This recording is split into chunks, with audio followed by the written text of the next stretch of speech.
തന്റെ മകളാണെന്ന് തന്നോട് പറയാതിരിക്കാൻ പറ്റില്ല. സൂപ്പർ. എടാ പട്ടികളെ, നീ എന്നാടാ ചെറ്റ ബ്രോക്കറെ പറഞ്ഞത്?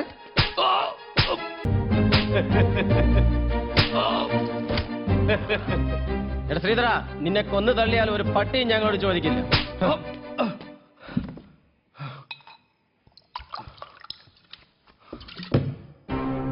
എടാ പട്ടികളെ, നിന്നെ ഒന്നും തല്ലി തോപ്പിക്കാനാവില്ലെന്ന് എനിക്കറിയാമായിരുന്നടാ ശ്രീധരൻ ചേട്ടാ. പക്ഷെ എനിക്ക് ചങ്കൂറ്റമുണ്ട്. ശ്രീധരൻ ചേട്ടാ, ഞങ്ങളെ കൊല്ലല്ലേ. പന്ന ചെറ്റകളെ, ഇപ്പൊ ചേട്ടനായോടാ. ഇത്രയും നേരം ശ്രീധരനായിരുന്നു. ദാ ഇത് കണ്ടോ? ശ്രീധരൻ ചേട്ടാ, ഞങ്ങളെ കൊല്ലല്ലേ. 9 മാസം ഞാനിതിൽ പണി പഠിച്ചവനാ. എനിക്കുന്നം തെറ്റില്ല. ശ്രീധരൻ ചേട്ടാ, ഞങ്ങൾക്ക് പറ്റിപ്പോയി. എടാ പ്രവീണേ, നീ എന്റെ മോളെ പറ്റി എന്നാ പറഞ്ഞത്? പറയടാ പറയടാ.